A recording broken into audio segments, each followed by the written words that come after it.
here? It is so quick. My internet is like updated. There they are.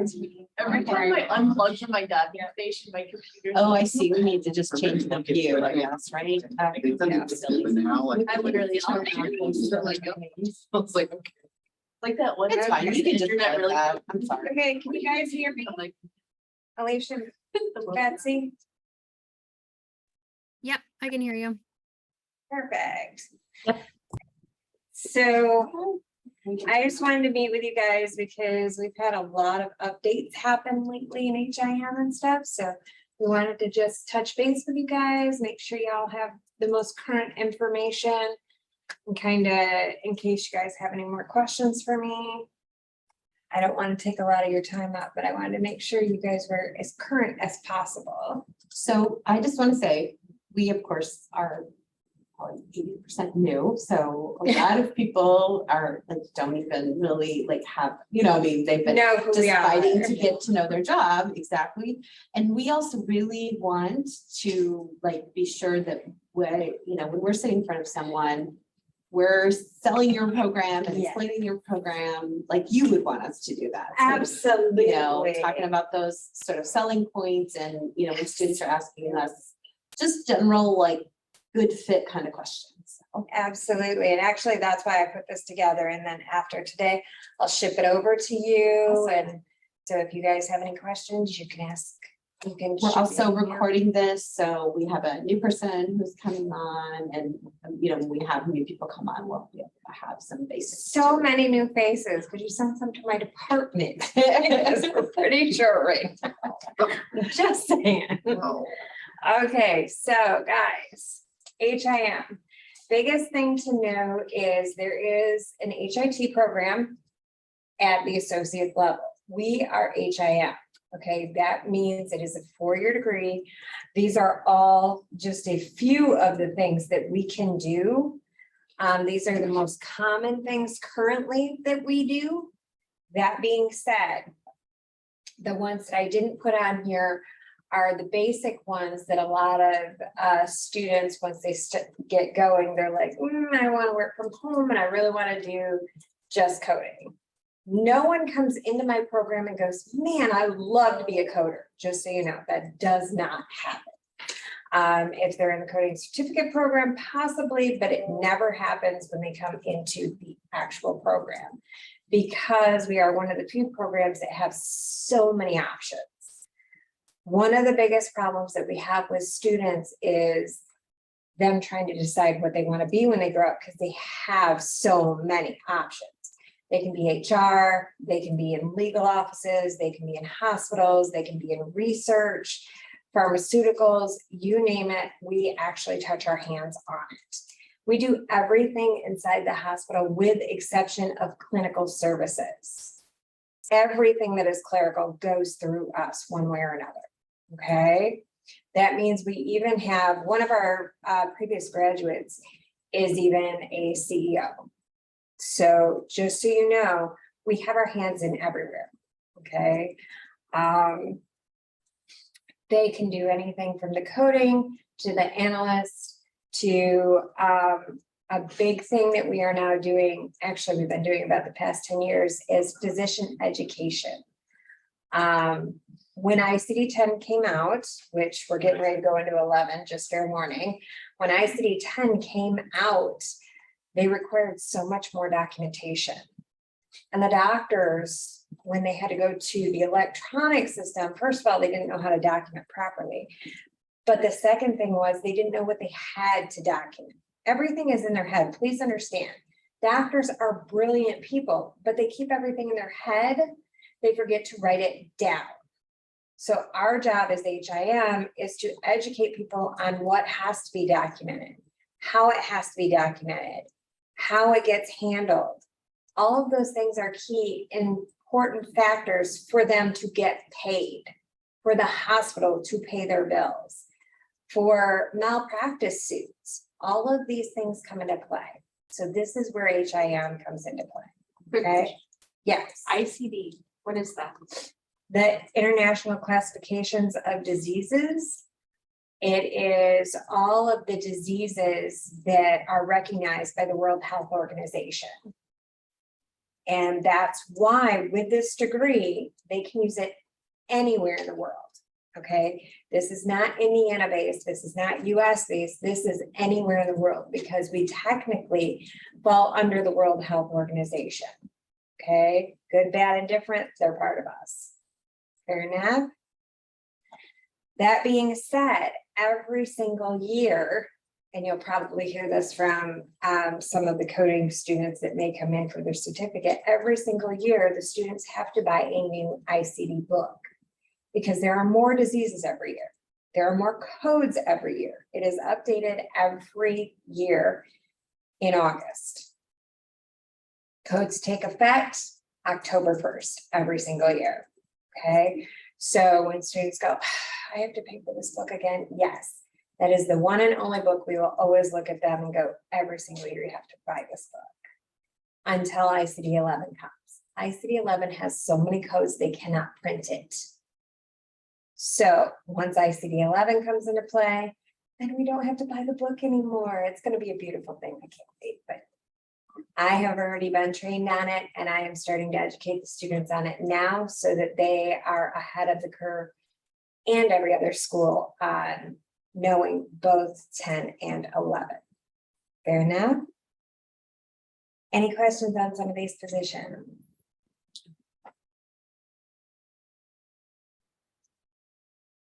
One of the big things that is up and coming that I'm looking at doing, by the way, is the cancer registry. Schools used to have it years ago. They got rid of it because apparently we thought cancer was going away. We never had it here, by the way. So I am looking at building that certificate for students to come in and specialize. Now, the coding certificate, this applies to those that get credentialed, okay? If they haven't passed the test yet, we help them pass the test. We actually have a 92% pass rate for this last year, but for the past 8 years, we had a 100% pass rate. Yeah, we had one student not make that. I was really, really upset. Just so you know, this is unheard of for us. I'm not okay with it. So I'm actually working with the student right now to get them to pass the exam. The students in the coding certificate program, it takes them 1 year to get their certificate. They walk out, they get a job. I actually have more places looking for these students than what I have students currently. So just so you know, there's jobs waiting for them. We just got to get them credentialed. Okay, So with the coding certificate, there is an exam for that as well. absolutely. Okay. Absolutely. And their last semester, they have to sit for the exam. Both in the HIM program and in the coding certificate program, we require it in one of their classes. That way they can't get out of school and say, I can't get a job. Yes, you have to have the credential. That's the key important factor here for both our degree and for the coding certificate, because that's what differentiates us from health services. Health services, they don't get a credential. They have to work to get a job. They get the entry-level job. We don't have that problem. Our students can go directly into management because of their credential. In most cases, we don't tell them they have to go for a master's. We suggest it because their credential actually trumps most master's degrees. Hardest part about our degree is finding a master's that we want to take with it, because most of our knowledge is actually master's level. How much does it cost to sit for like the coding exam or the HIM one? $229, I think. Because of their membership to AHIMA. If they don't get their membership, which we require they do, then it would be $299. Yeah, we are definitely seeing the vast majority of our undergraduate inquiries right now are for this coding certificate. Absolutely. And especially because it's now part of the Workforce Ready grant, students could potentially apply the grant to this. Absolutely. So we're seeing a lot of students who are just like emailing us who want a career where they can work remotely and who want to break in, who maybe have had a different career path or have tried college and have not succeeded, and they've heard about this somewhere.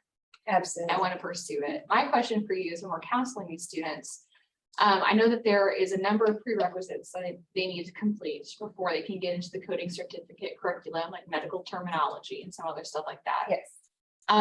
For you, besides that, those prerequisites, what kind of student is going to succeed here? Like, do they need previous like computer science experience, or like what are No. some minimum skills you would want to see in a student? The one thing, and I do talk about this later in the slides, the one thing they have to have is computer skills, period. Not computer science. Because one of the big things about it is we're going to work with them on a lot of different software. And if they can't even turn on a computer, you're going to be hard pressed to go into the coding system. Most of the hospitals, actually, every hospital that I know of off the top of my head, actually lets their coders work from home. So therefore, if they can't work on a computer, they cannot do this because you have to be able to go into the electronic medical record. You have to be able to go into the coding computerized system. If they can't turn on a computer, then we're going to be hard pressed getting them on board. If they fear technology, please understand that. If they can turn on a computer, if they've ever worked on Facebook, because, and this is a big one that I tell people, if you've ever worked on any social media platform, you know how it flips from screen to screen to screen, same thing. The only difference is we put medical information in one and we put codes in another. So if they can work on their social media, then they should not fear going into this field. Okay. If it's someone that goes, I don't do social media, I don't do any of those things, they're going to struggle a little bit. I'm not saying they can't do it. I'm saying we're going to have to get them through the fear factor before we can get them on board. That's a big thing. I know a lot of people, I want to say my age, but even older than me. I'm mid-40s. Okay, so even older than me decide that they want to go into coding. Because as you said, they've been working in a factory or they've been doing all these things, their body is breaking down. They need something that's a bit more simple and possibly from home. This would be a good thing for them if they have that basic computer skills, because I can teach anybody coding. Please understand that. I've done it. I promise you. If I can teach my mother coding, I can teach anybody coding. And actually, she was just a test subject. She doesn't do coding. It was just for me to prove that I could.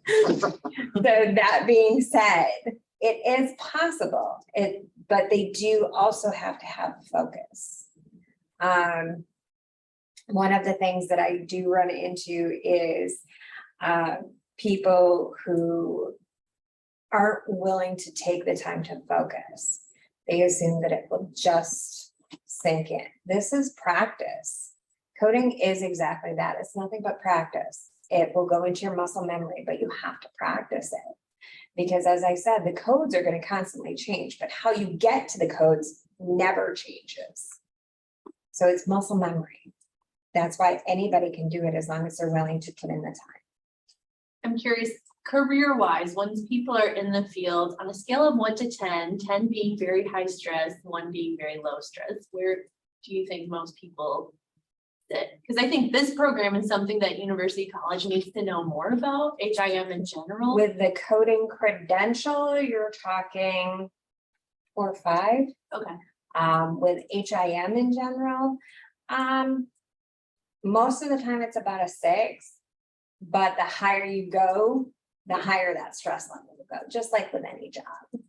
So those that decide that they want to go for CFO, which we have a lot of students that end up in CFO eventually, yeah, that it's going to be, It'll be up there. You're dealing with a whole lot of money and a lot of people's livelihood. So yeah, the higher you go, the higher the stress level can go. But just like anything else, the one thing about us is we write our ticket. We tell them what we're going to do. And with that being said, it makes a significant difference. Those that are, I want to, what's a good way to say it, hungry to get to the other side, don't have the stress. But those that struggle with pressure, it's going to be harder for them. But in this program, one of the big things that we do, and without fail, every semester I hear, can't you move the due date? We have it Monday at 5 p.m. Every single HIM class. Their due date is Monday at 5 p.m. each week. And that is because that is the end of the workday. HIM does not work nights. We do not work weekends. We do not work holidays. We write our ticket. So we make it Monday at 5 for the simple fact that guess what? We don't work till midnight. You need to learn to be done at 5 and walk away. It's that simple. So for every student that comes to me and goes, why can't you make it 11:59 like everybody else? Because this isn't like everybody else. We're in charge. You have to set a goal and meet that goal. That never changes in HIM. We have had Monday at 5 p.m. since I got here. That was over 7 years ago. So this is the due date. This is the time. Adjust your schedules. That way, if they're working weekends, they do it during the week. If they're working during the week, they do it on the weekends. Either way, they've got Monday, 5 p.m. Make sense? So that, and I can tell you that's the biggest thing my students struggle with, without fail. Why can't it just be 6 o'clock? Why can't it just be midnight? Why can't it be Sunday? Why can't it be? Because it's always Monday at 5. Because you're going to turn in your reports and you're going to walk away. Once the reports are in, it's done. You can't change them. And when the federal government says it's due on X, Y, and Z, end of the day, that does not mean midnight. That means by 5. Fair enough? So without question, when you run into students, you're going to be like, just so you know, no nights, no weekends, no holidays, done. That's what it is. And if you ever go to an HIM department, which most people never walk into the department now because everything is electronic. Most of the stuff is electronic. If you ever go to the department, you will see that it's 8 to 4. It's not even till 5 anymore. That's how it works. Reality is what it is. We like our weekends. So, well, going back to the coding certificate and the more jobs than students you have to offer, like where are those students starting out with just that credential? IU, they're starting out at St. V's. They're starting out at Hendricks. How much are they making? The students usually make between 17 and 21 an hour when they start out. But Used for to be not more having a impressive than it degree, is now, right? yeah, but not having a degree makes a difference. Now, please understand, if they came into this with a degree and got the coding credential, they're going to start out much higher. They're going to start out probably around 27, 28, 29. It makes all the difference in the world. However, coders actually get bumped up faster. Most of our students don't even start out at hourly anymore. Most of them start out at salary with full benefits, and they're starting out between 37 and 44 with the coding credential. So to start out with just your credential, you've never been in the field, and you've now got full benefits, full weekends, holidays, nights, everything. It makes all the difference in the world. And actually, I tell my students, one of the big things I tell my students is please understand, before you look at that number, look at your benefits package. Because are they going to pay you for every holiday? Are they going to automatically give you your 3 weeks vacation? I make all of my students ask for automatic 3 weeks vacation right in the door. Are they going to handle everything for you? And how much are those benefits costing? Because in most cases, they don't pay for their insurance. They do not pay for any of that stuff, and they automatically get retirement benefits and they get educational benefits. This is a huge one, guys. Telling them, getting the coding credential and getting in the field, and then these hospitals are willing to pay for them to go further is huge. That's what we want right there. Because that gives them that incentive to get the one thing and come back for the other. Because all of the classes they take for the coding credential finishes the first half of their schooling. Come back, do 2 years, and you'll walk out with a higher credential and a higher job. And you're not paying for that school your work is.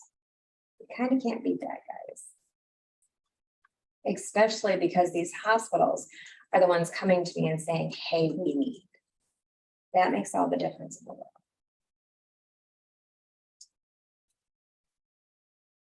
Okay, so that being said, you guys with advising, these are the courses that are mapped. Okay, they are not interchangeable, they are required. Now, what you will see is there are courses that are not mapped. Those I can move around.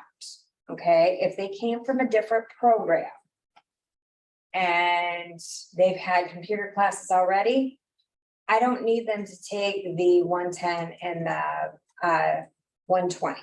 Okay, as long as they've already done these things.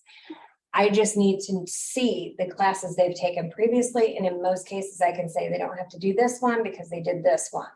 I know Alicia and Carlos are very good about sending me information and saying, can we move this around a little bit? We have a lot more play now, guys. Last fall, I don't know if you guys remember, KHEM came in here, we got our stamp. We said, looks great, all of these things.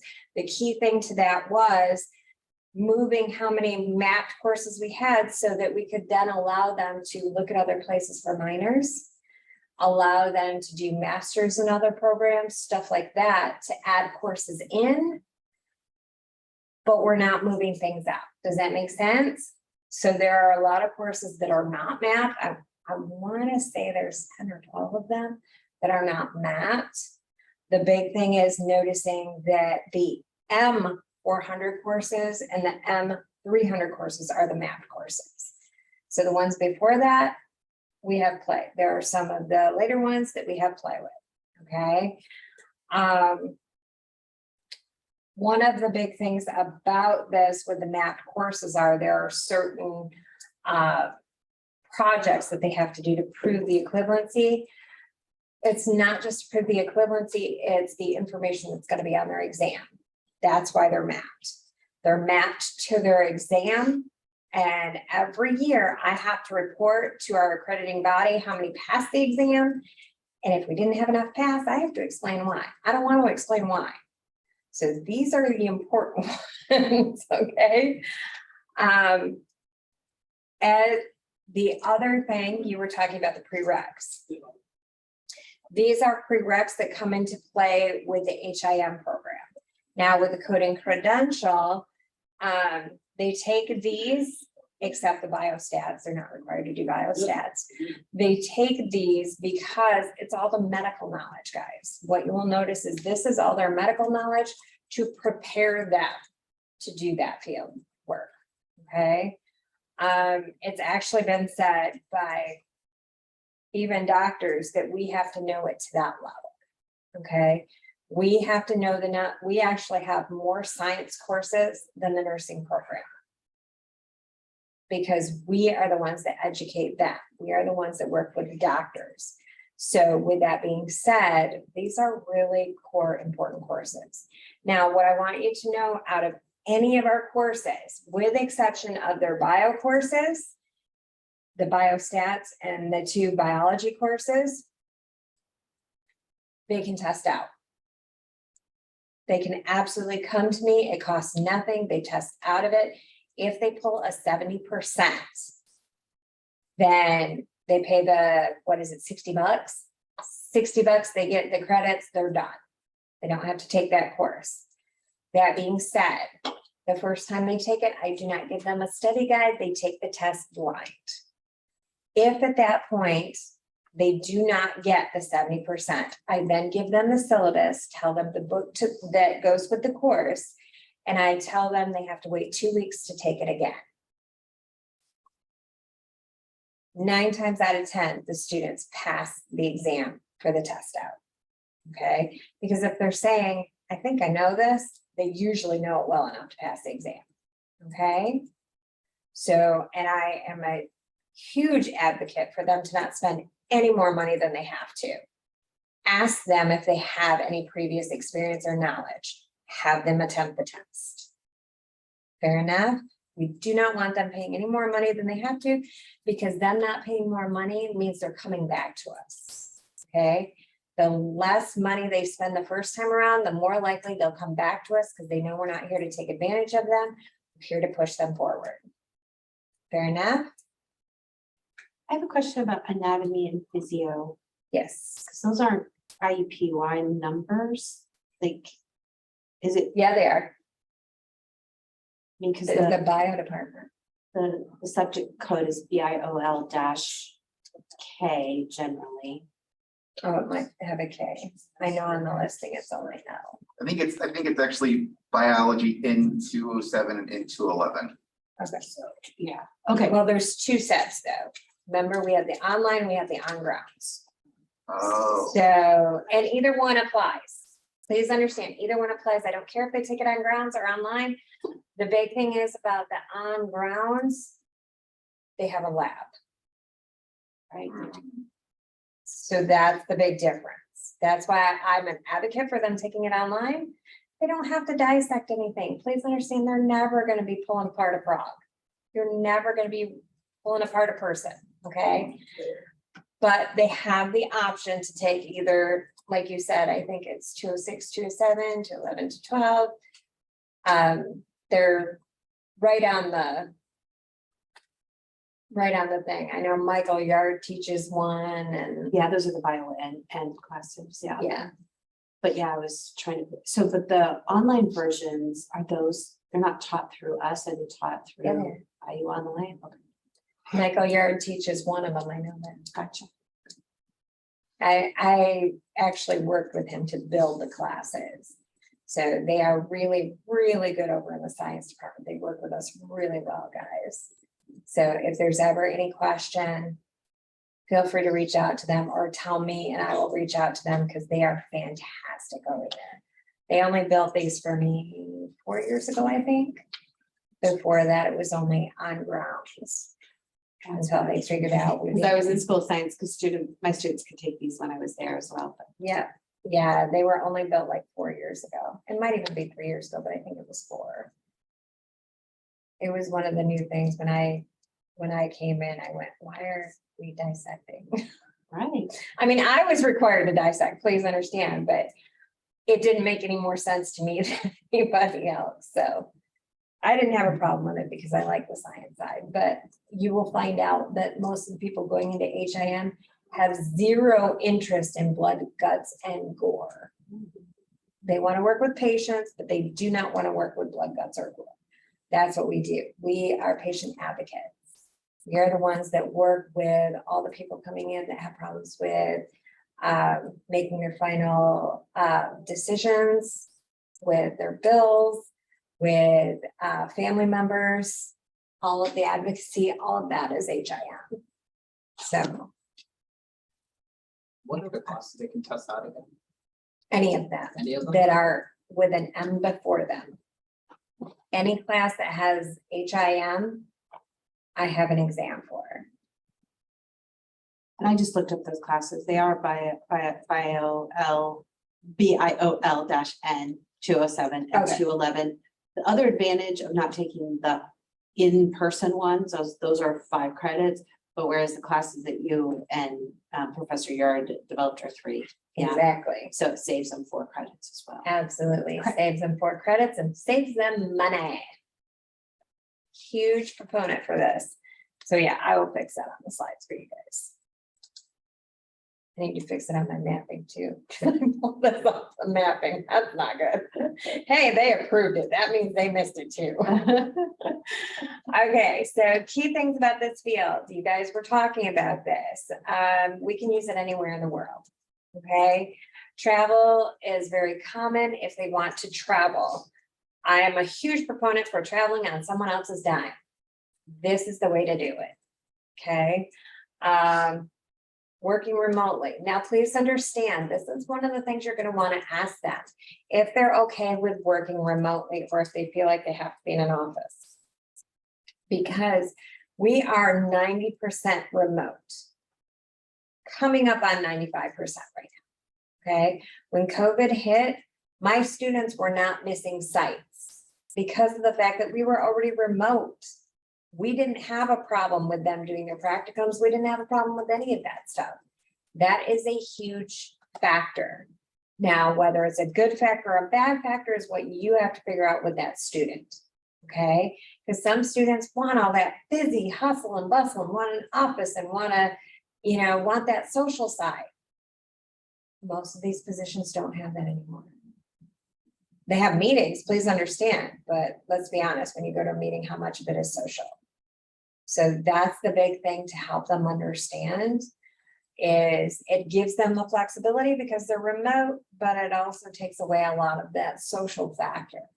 Now, I want to say this, and I want to say this as nicely as possible. Please understand if they are socially awkward. Yes, this is a good fit, except for the fact that they have to have soft skills. Socially awkward is okay, no soft skills is not. Because you have to have soft skills when you're talking to a doctor. It is that simple. If you are talking to a doctor and you are not able to show soft skills, you are never going to be able to communicate with them. They did not spend 12 years in medical school for you to come back and go, you're an idiot. You can think it, don't say it. Simple as that, okay? Computer skills, like I said, social media is my biggest test for people. Do you have any social media? And it's not because I want them to post things that are probably very inappropriate. It's because I need to know they can go between all of the different screens that pop up. If you can build a profile, you can work with different systems, right? Inquisitive is huge. Inquisitive mind for us is huge because we have so many unknowns. Our field, my classes, my program is one of the only programs that every single time the class is taught, it has to be changed and updated. We are run by the government. How often does the government change stuff, guys? Constantly. So with that being said, for us, with how often you hear changes from the World Health Organization, from the healthcare, from the government, every single time a class is taught, it has to be adjusted. We are the only program that has that. Inquisitive is huge because that makes them go out and double check stuff. Nothing makes me happier than when a student proves me wrong because they did the legwork. I want them to prove me wrong. And sometimes I put wrong stuff in there just to see if they'll catch it. It bothers me when they don't, because that is hugely important. We are the one field that in our department, we're never told we're wrong. Because the reality is we have all the useless knowledge that no one else wanted. So we have to pull all of that information, pull it together, and send it to the next person. Sometimes it's not good because they don't prove us wrong, we don't have more knowledge. It can get us bored.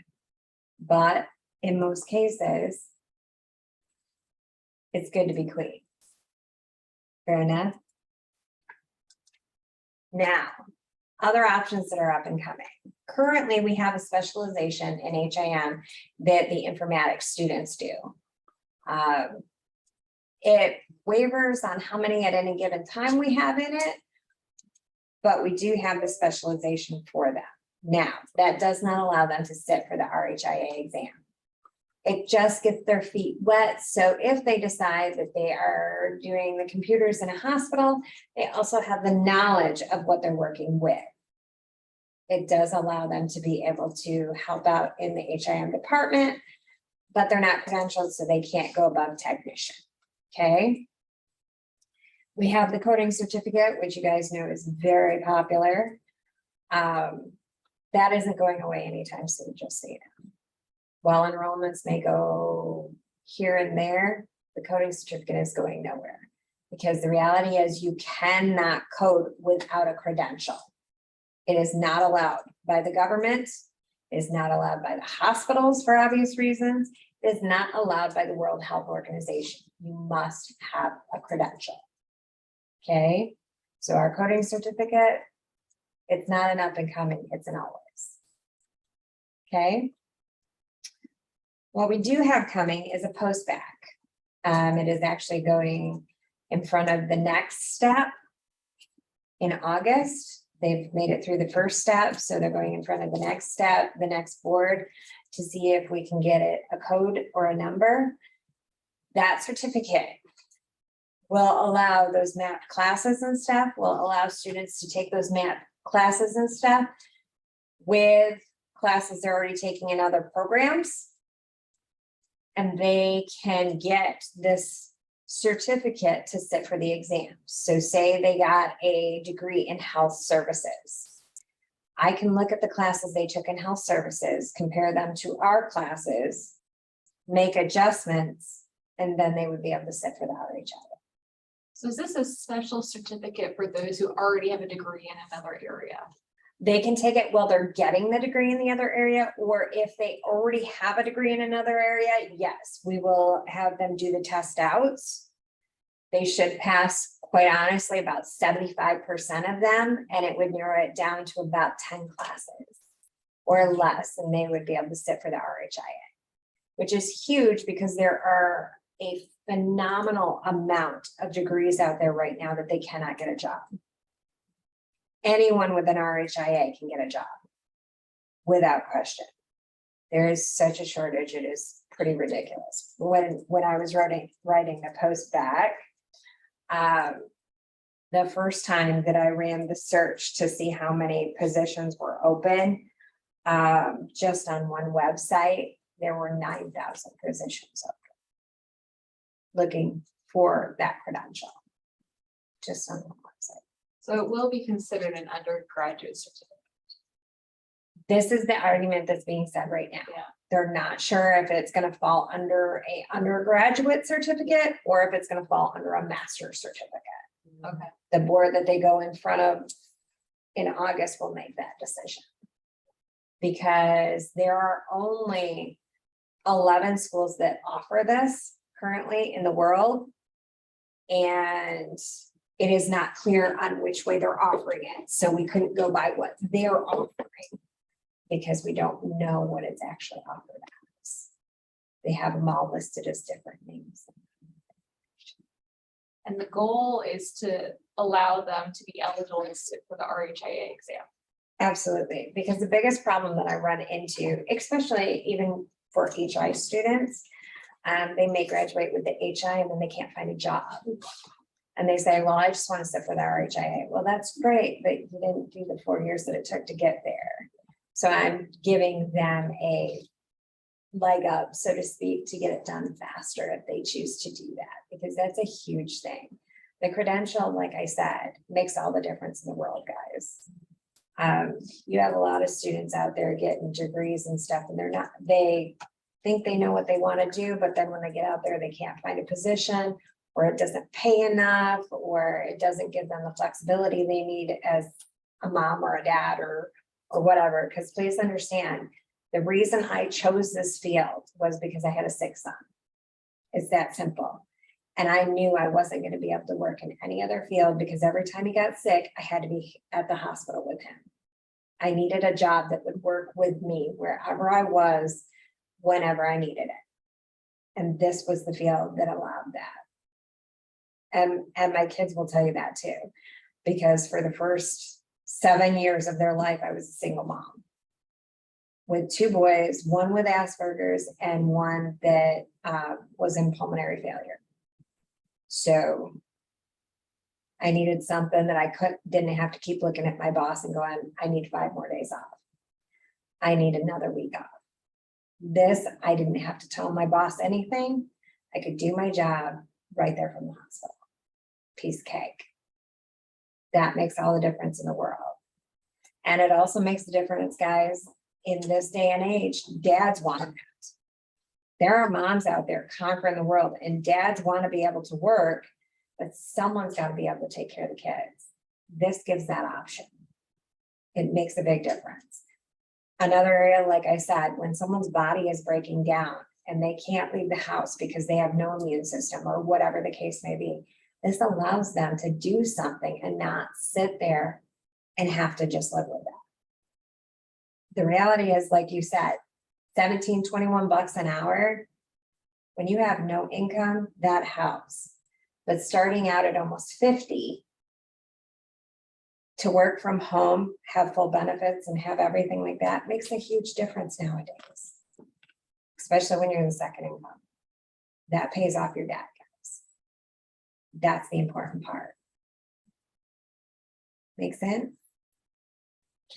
I have a couple of, I know you're working on the logistics, so you're gonna like know this nuance.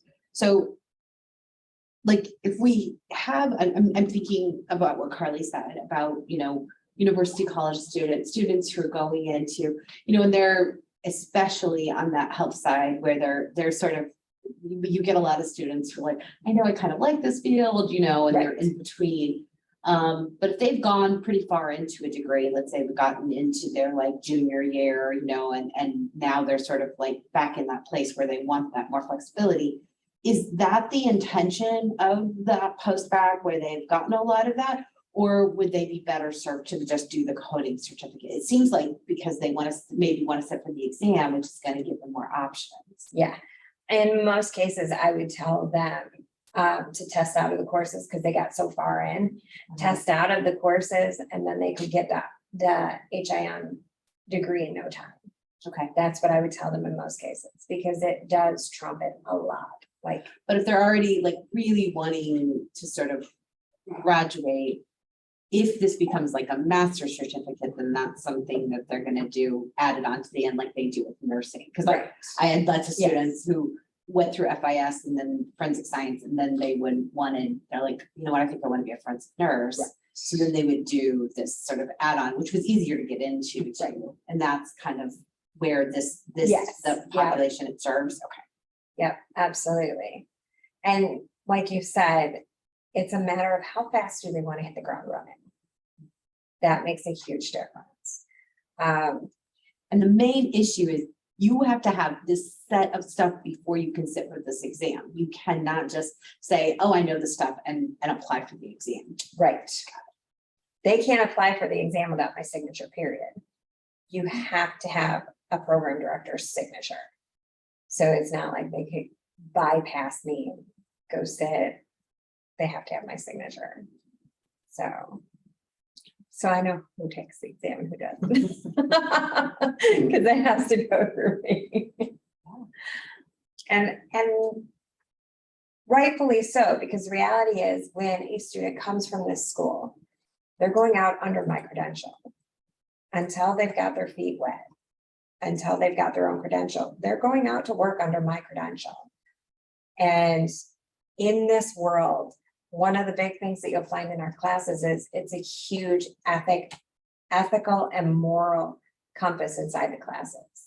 They, even when they apply to a HEMA to be a part of the organization, they have to sign a ethic and moral clause.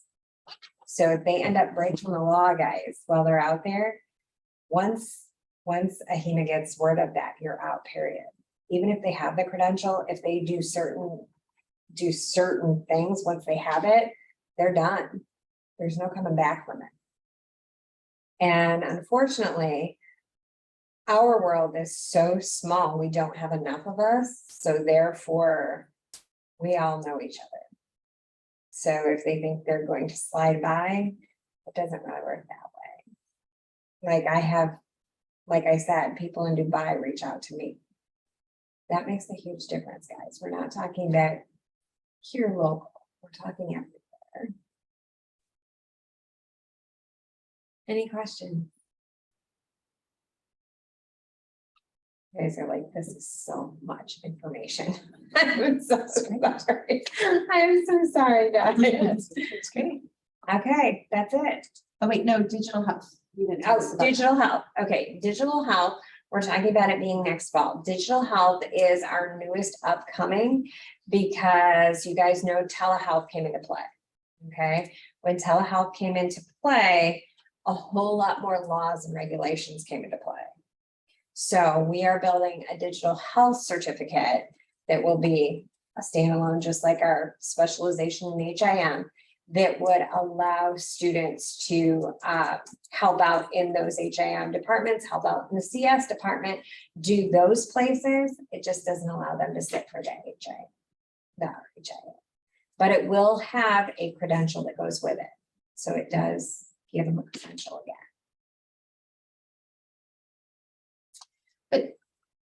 Explain to me the value of that, like, because it sounds like a real support role without much Because support. if they have the digital health credential, once they get 2 years experience, they can sit for another credential and they can climb. Because we have CDIP, CHDS, CHDA, there are a lot of credentials that seem like support roles that pay a lot of money. In our field, in the healthcare field, everything is about your credential. Nurses have to have a credential, doctors have to have a credential. So you have a lot of support roles, as you said, but they don't have credentials. Once you have that credential, you get to climb. The more letters behind your name, the more money you make. You should- And, Oh, like pull up the career map for Lahima. oh yeah, That's an amazing resource. I love that you know that. Do you know how I many used people, it in UCall all the time. Like, Really? look at all the stuff you can do. do you know how many people don't even know about the career map? It makes me so sad. Yeah.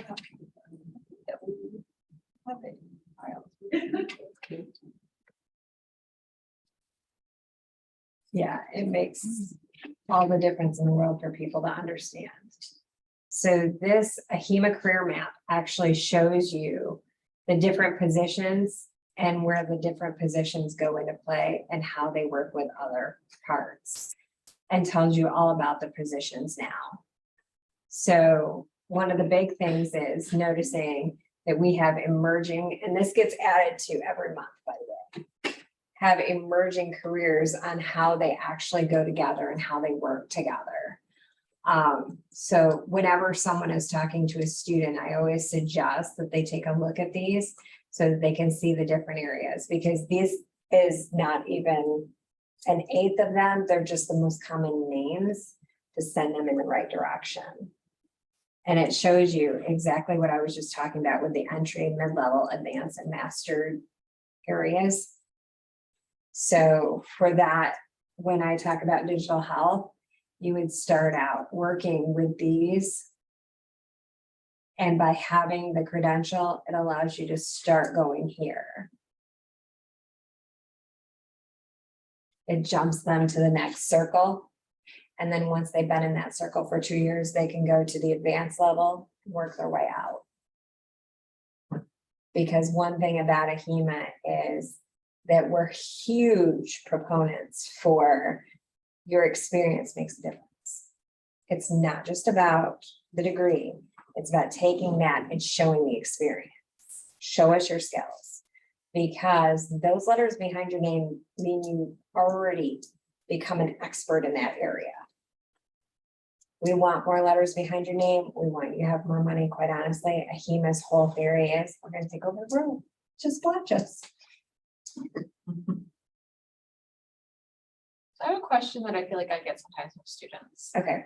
How would you, if from your perspective, explain the difference between HIM and then health informatics? Health informatics is strictly the data analytics. And with health informatics, You don't have as much of the regulatory information. With health information management, you have to know all the regulatory stuff. Health informatics, you just have to know the analytics side. You have to have the capability to do analytics. And that's what you spend your time when you're in the HI program doing, is learning the analytics side, how to be an analyst. HIM, you learn how to be an analyst, but you know all the regulatory side. An HIer is not going to go into CFO and that kind of thing because they're strictly pointed here on analyzing information. With CFOs and stuff like that, you have to look at the big picture. You have to know the regulations, the requirements, and how you got from point A to point B. I feel like what I'm hearing is that HIM is almost a terminal degree, like, because the additional education should happen on the ground with further credentialing. And so is that why we don't have a master's degree in that area? Yes, they didn't even have a master's degree till 2011. It didn't exist. And from 2011 to 2014, it was a trial for HIM to get a master's degree. And the master's degree is actually only part of the actual HIM degree. They only give them part of it. They give them the management side. They don't give them the other side. With HIM, you're learning the technical and the management. So that's the biggest difference between them. They built the HIM master's degree for people that needed a post-bac and it didn't exist yet. Oh, Yeah. And right now we're in the trial phases of coming up with a PhD. For people who got a master's degree and didn't do that side and don't want to pay for another one. Welcome. Because most people, when they have a master's degree, they go, I don't want to pay for another bachelor's degree. That's stupid. My bachelor's degree didn't do what I needed it to do. sure. That's how they came up with a master's. Well, now we have a lot of people getting a master's degree, wanting that. They go, I don't want to pay for another master's degree. I need a PhD. Okay. So yes, it was a terminal degree until the past 10 years. Because yes, everything you learn, you have to learn on it. That's why they can go directly into management. It's that simple. With your credential, they say we would like you to have experience or an RHIA. There are very few positions that go, we'd like you to have an RHIA and experience. I have another question. Yes. So from your perspective, your talking points, I know that for the HIM bachelor's, there's required like placement at a site. Can you talk about that process, like when it happens in the degree, and are they mostly on-site or virtual placements? Virtual. And Nicole Van Andel actually works on putting them into their site right before they sign up for the class. We send out an email to the students. You guys know about HIA Connection.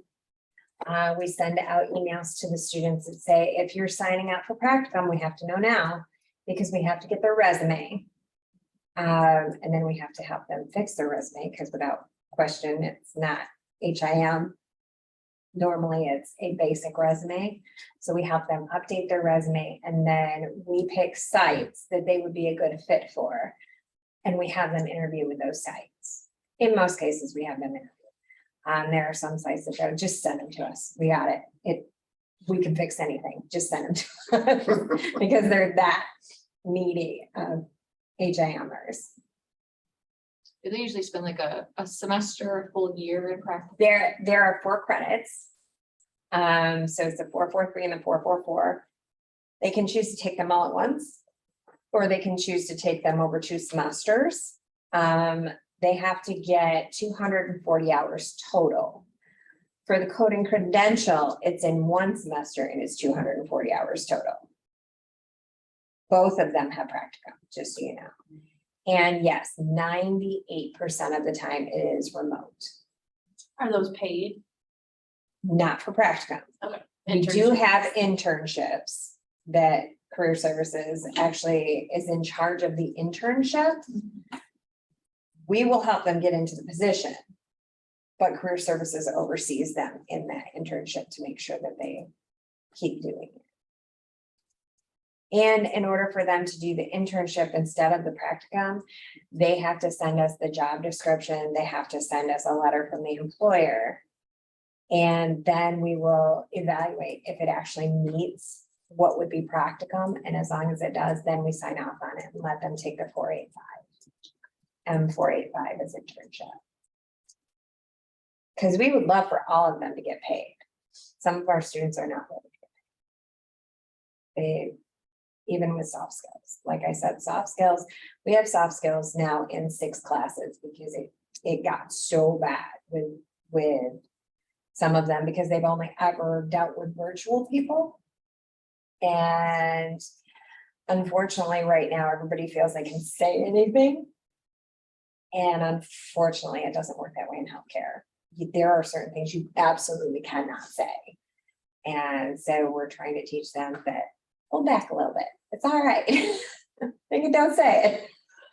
So that's a big thing. Like even using proper grammar, in some cases, it's really, really hard for some of our students because they spend so much time texting.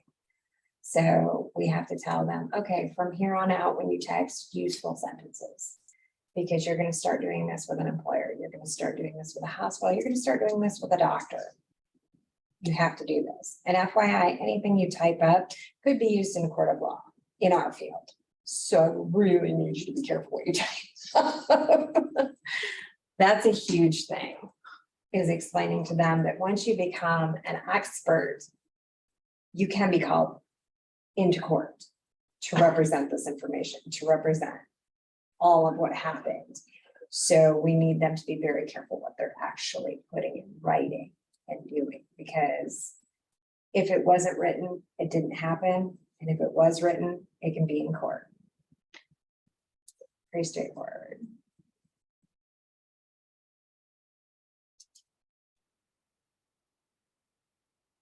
Any questions?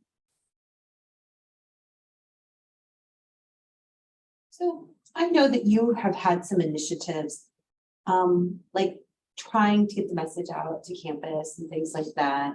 And it's something just we're trying to think about for the year coming. Like, for example, University College has gone through major transitions for sure. They've lost lots of people. As a campus, we're about to hire a new advising and career head, right? And so I'm just curious, like, what you would think would be the best way to get this message out to, you know, advisors, to our Center for Transfer and Adult Students, which seems like such a perfect match for that particular group of people who have a cluster of credits that they're not getting any benefit from, for example.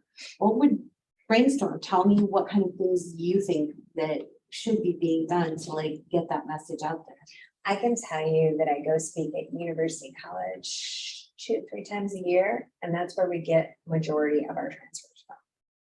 By giving them the basic knowledge. What does that mean? I go and speak at University College. You go to their meetings? I go to the undergraduate class of the students that haven't picked a major yet or are not in their major yet. I'm trying to think of what number it is, maybe M100 or Like a 100? first year seminar? Yeah, Okay. it's like the first year seminar, yeah.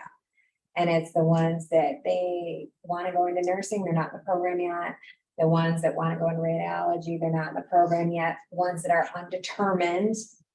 All of Who those do you students. work with on that? Because there are Michael Yard. multiple classes. I always go to Michael Yard's class. I don't know how he many just of them has- they have. There's tons. Yeah, Michael's is only one. No, he has 3 groups each semester. Not this. I wouldn't imagine.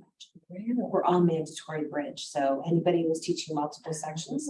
Well, if they they could have done some course training, but like that system where we, where people were doing multiple ones is very hard to do now because everyone must teach bridge and you can only teach one bridge, right? But he may transition into teaching the full So term it is fall fine. class, teach one bridge. So and we then- need to find Yeah. other instructors for Three. it. Three majors and current. Well, we need to find out what other people might be benefit from that Yeah, conversation. because I know Michael Yard's class, I get the majority of my transfers every year from his groups. So if we could touch on the other ones, that would make a huge difference. And it seems like, where we really want to be is like the Center for Health and. HLS advisors. Yeah, exactly. Like do a breakfast Yeah. or even inviting CTAS. I think like a CTAS and, yeah. parallel plan for HLS students for All sure of them. that like don't get into Center for nursing. Health Life Like this is Sciences. a That's where perfect, all, Yeah, I that's get where a all lot the of advising nursing students. right, Especially because the reality is when I was first going into the field, I was in a nursing program and transferred. It's liberal arts, but it's also. Because Yeah, it's technically global. I arts, didn't but want 12-hour shifts. I needed to have the flexibility. And quite honestly, I was a mom. Being a mom and being a nurse, that's two of the hardest things you can do. So that's when I talk to students, I'm honest with them. This is how I got to where I am. This is why I did it. This is why it was important to me. Why would it be important to you? I like what I heard, sorry, it's saying all the way up here, so, but like, if we could do an event for the CTAS and HLS, like advisors and bring you in to talk and feed them, I think that would be an incredible opportunity for us. Because I love going and telling people about this stuff. This stuff to me is the fact that I found a degree, that I could be a mom, take my kids traveling, work from home when I had to, and still make the money that I did, because in most cases I made more than nursing. Actually, in all cases, I made more. So that's all the difference in the world. And it's not emotionally draining. That's the big difference. I'm all for helping people, but that's why I chose to do patient advocacy instead. Because helping them at the end of their life was huge for them. They have to have a voice. I wanted to be that voice. Do you get a lot of like science students that are pre-med transitioning over to? They usually take my mid-level courses Okay. to start to learn about medical records, start to Mm. learn about that stuff. And now, well, I can tell you always, my med term is 90% medical students, 95% medical students. Whether they're going into PA, whether they're going into radiology, nursing, whatever the case may be, 95% of them are not able. At any given time, I had at least 100 medical term students, and usually closer to 200 in our med term class. We offer it every semester because it's so big.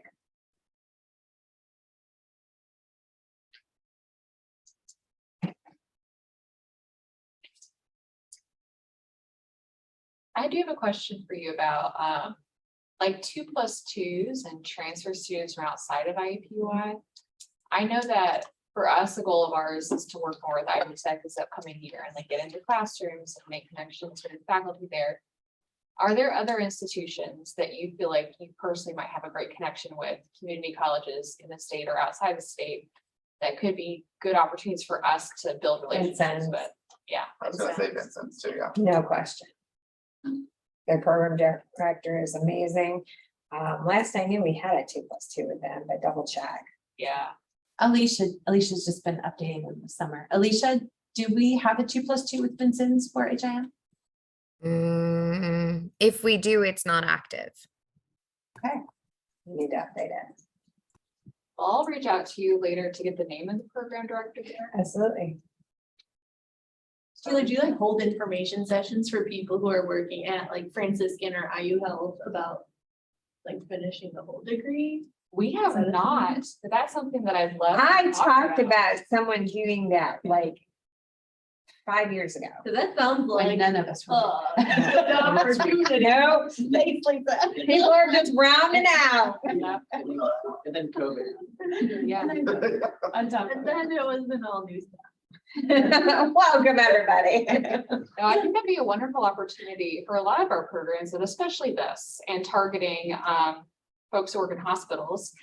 They have special fairs that they talk about where if you reached out to them, they want to do education fairs is what they say. Because they offer all these educational benefits and no one uses them. Right. So these are the ones that like we could set up booths there and it doesn't cost anything and give them the information and stuff like that. So I know that. I wanna say 100. No. One of the southern hospitals had one last year that I talked to them about.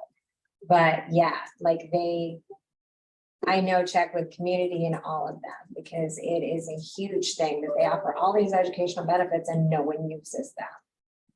So it's a big deal.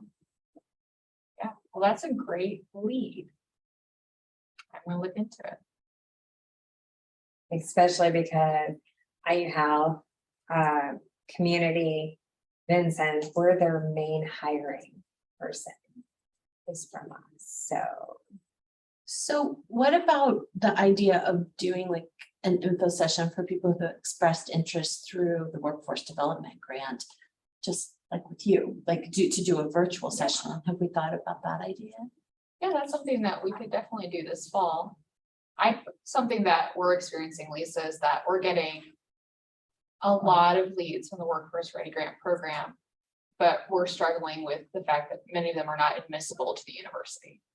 And so Right. we're doing a lot of individual triage. Just their Because scores the or. the power, because these are people who, I mean, yeah, because of high school grades, they don't have anything else. Or they did a semester at Ivy Tech and got Didn't F's do in all well, their Out classes. or yeah, Bloomington didn't do well. or whatever. Yeah, So Taylor's been an incredible advocate pushing on the structures that be over at admissions, saying like, this doesn't make sense. Like this, like Exactly. these are things designed exactly for people like this. Like this should not. This be is the actually gatekeepers. something that, I have this problem with my daughter right now. She got a 1450 on her ACT, okay?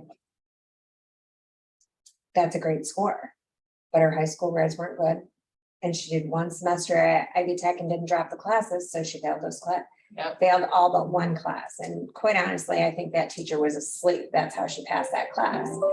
But so she is now doing 2 semesters at Ivy Tech to get her GPA up to come here for the coding certificate. yeah. Yeah. Hello, Yep. it's a coding certificate.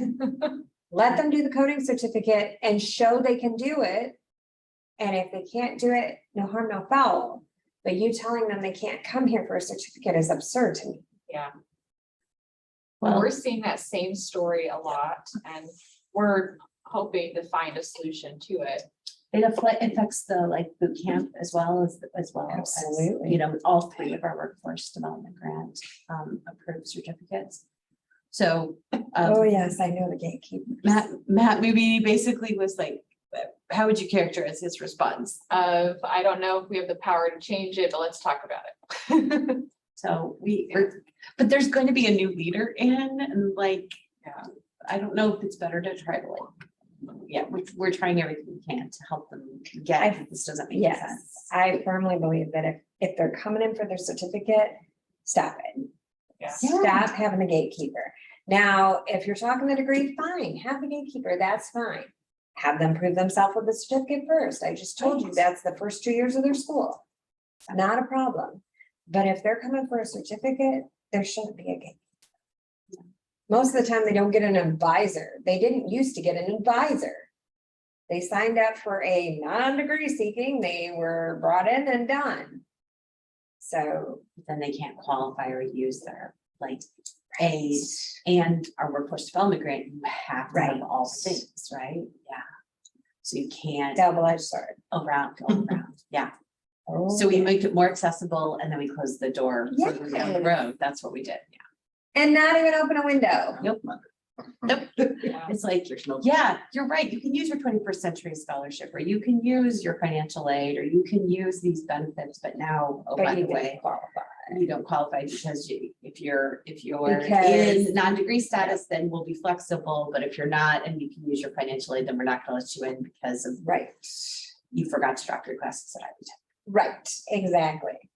Well, it's good to know that we have your voice behind us, supporting Yeah. Oh, I'm a firm believer. other pathways to this. I wonder if we could form a coalition, like, I'm sure that like Robin too, and like Robbie over in CTAS would totally agree with us, like, this is a complete frustration when they try to bring back adult students who have gone out in the world and tried something that didn't work, or life got in the way, kind of thing.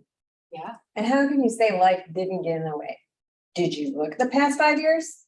Yes. Hello? Yes.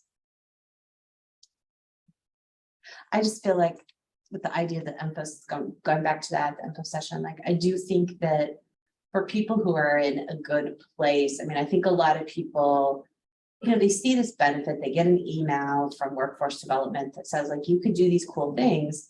And they express interest, but then they can't necessarily visualize it or like what it's really gonna mean. And you would be just such a wonderful person to be able to like bring And- it to living, breathing, like, why should I sacrifice to try to do this? That would And be one of the powerful. things to remember, and please understand, I love Ivy Tech, okay? All of my kids have done classes there, whether it was in high school or college or whatever the case may be. I have a son there right now for EMT. Okay? He's become a pilot, but he decided he needed EMT too. I'm a firm believer that Ivy Tech serves a purpose. However, their support there is not as strong as here. They don't have the advising there that is strong enough. They don't have counselors there that work with them, and they're not followed. It is a community school. They only have so many resources, guys. We have a lot more resources here. So for us to hold against them, what happened at Ivy Tech is not fair. And it should not happen. Not when we are the level that we are. There's a reason that we're IU, okay? We're not a satellite campus. We're not one of the small down in BFE that no one has the extra backup. We are a huge organization that has more support staff, that has more heart than any other school. There should be no reason we can't pull this off. I have one more question for you in terms Yes. of like start terms for the certificate and the major. For the certificate, can students start fall and spring? Can they start? And summer, They can start in summer. So yes, Same with HIM. yes. Okay. I want to make sure because for some reason, my brain, I thought that HIM could not start in the summer. No, they can absolutely start summer. When people are like, well, do I have, absolutely. I offer classes summer 1 automatically to make sure. 110, 120, 330, like I said, med term is offered every single semester. So there is no question they can at least take some classes without question. The only one I'm struggling with is my sciences in the summer. They only offer one of them, and I'm trying to talk them into offering both. I'm working on that. It's a work in progress. I have to get a certain amount of number of students in it for it to pay off for them, and I understand. So that's my project. Biology is very low on faculties, Oh, yes. Science is low on. period. They have mass excellence. I wanted to give HIM a shout out because you all do first destination survey collection the best out of any program. You are amazing. You are a best friend to career services. You're held accountable. Like I said, they're going out on my credential. You better show me what you did. Tell me where you're at. Well, if we're giving law, definitely you all like were willing to take on the role, the pilot of being like faculty mentors as well. So we did those assignments and hopefully this year, do you have a new, like, I know Mallory, but do you have new faculty that you're gonna be? I have new adjunct coming in and I'm bringing them in from other universities so that when I can hire, I can just hire them in. Yes, I am not above coaching. Coaching them. If you want the best of the best, you have to go find them. So, so when do we want to do like your assignments for? I would say, probably the third week of September, about week 8. I want to do So, it because. Are we gonna keep Us what we are keeping existing? what we have, Okay, and then, like the third week of September, about around week 8, actually. Around week 8, then I want my adjunct to start having components in it, so that they can start getting their feet wet for us. Because they told me we need to wait a year or so, because they needed my hires to go into HI, because HI is so huge. And I was willing to give them some leeway. But so for any like new student though, we should be assigning them to the 3 of you? yeah, to the 3 of us group, Okay. Alphabetically. Yes. Okay. yeah, I'll have to just go like back we and did see what that before, breakdown is. yeah, just like before, same out. Okay. Jennifer's will be redistributed to us. Did we even assign them to Jennifer? I don't I don't think think so, we but did. just in case. Yeah, no, we just did the 3. Okay, perfect. Because we knew she was gonna go on a boat and leave us because not. Her boat is beautiful. She bought it from Jennifer Garner's parents. No way. Yes, swear to God. It's crazy. Swear to God, gorgeous boat. It's amazing. I'm following her online. I'm like, you suck. It's just amazing. Hey, Lisa, I have a question. Yes.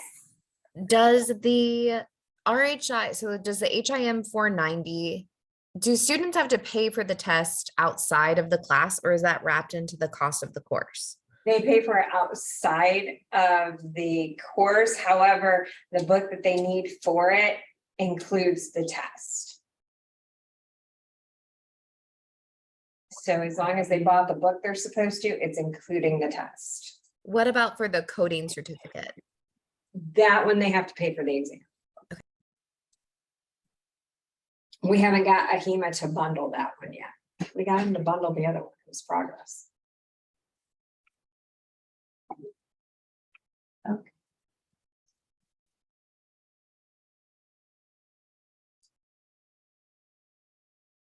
And just for the record, when a student runs into problems with paying for the exam, we're not above paying for the exam. We have done that. Okay.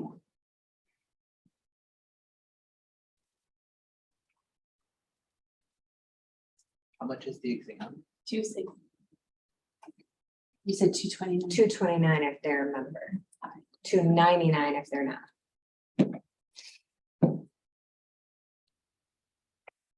Right, well, wonderful.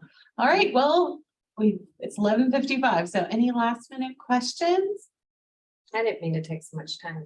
No, we had you down for an hour and a half. Yeah, so- this is our book time. And it was super valuable. Thank you so very much. Thanks. And I will get the slides over to you guys with an N on there, not an L. Well, I will go back and fix my mapping before someone catches me. wonderful. Thank you so much, Lisa. Thanks for We having me, really guys. appreciate it. Take good care of yourself. I'm gonna go take a nap. You bet.